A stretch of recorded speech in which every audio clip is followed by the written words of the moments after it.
प्रतिज्ञानगर या ठिकाणी जे आहे ते शिबिर ठेवण्यात आलेलं आहे. काय या मागचा उद्देश असणार आहे आणि कुठून कुठून जे आहे ते कार्यकर्ते या शिबिरासाठी येणार? 2 दिवस नाही 3 दिवस शिबिर आहे.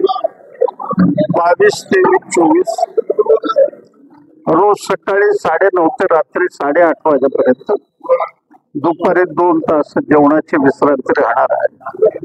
त्यामध्ये जे शाखा सचिव आहे पक्ष वाढवण्याच्या दृष्टीने जनतेमध्ये पक्षाला घेऊन जाण्याकरता खास करून तरुणाला आणि महिलाला आकर्षित करण्याकरता या कार्यशाळेचा उपयोग होणार आहे.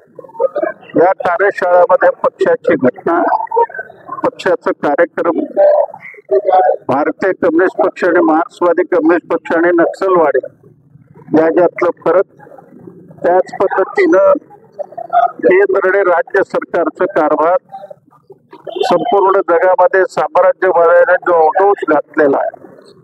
आपण सध्या बघतो इस्रायलने गाझा पट्टीवर भयानकपणे युद्ध लादलेलं आहे. आज जवळजवळ 20 महिने होतात, 75,000 माणसं मेले. तर या सगळ्या परिस्थितीचा आढावा घेऊन त्याच पद्धतीनं दिवाळीनंतर जे स्थानिक स्वराज्य संस्थेच्या निवडणुका होणार आहेत त्या निवडणुकीमध्ये जास्तीत जास्त आपले नगरसेवक, जिल्हा परिषदचे सभासद निवडून आणण्याकरता धावपेच आम्ही आखले जाणार आहेत. त्याकरता ही कार्यशाळा या निवडणुकीमध्ये स्थानिक स्वराज्याच्या महाआघाडीसोबत जाण्याचा निर्णय घेतला. काय कारण या अगोदर निवडणुकीत आपल्याला मध्यची जागा सोडतो म्हणले होते, परंतु सोडली नव्हती. आता तरी देखील आपण महाविकास आघाडीमध्ये सोबत राहण्याचा निर्णय घेतला. असं आहे, विधानसभेला त्यांनी जागा सोडली नाही, त्यावर आम्ही स्पष्ट भूमिका मांडली. आम्ही माघार घेतलं नाही, आम्ही लढ्याच्या मैदानामध्ये होतो. तुम्हाला सगळ्याला कल्पना आहे, शेवटची रॅली 20,000 लोकांची झाली आमची.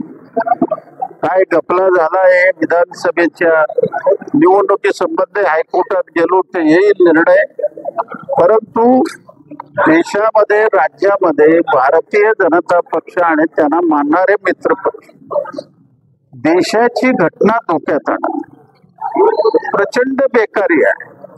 आता सन्माननीय पंतप्रधानाने लाल किल्ल्यावरनं घोषणा केली, मी प्रत्येकाला 15,000ची नोकरी देणार. आमची विनंती अशी आहे, हा देश तुम्ही कॉन्ट्रॅक्टचा करणार, लोकांना गुलामगिरीमध्ये देणार.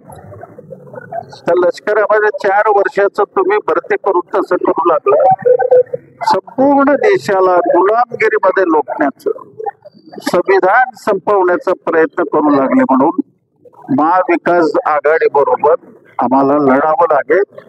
नसेल तर हे भारतीय जनता पक्ष सगळ्याला संपवेल आणि उद्या फॅसिस्ट राज्य देशात निर्माण होईल.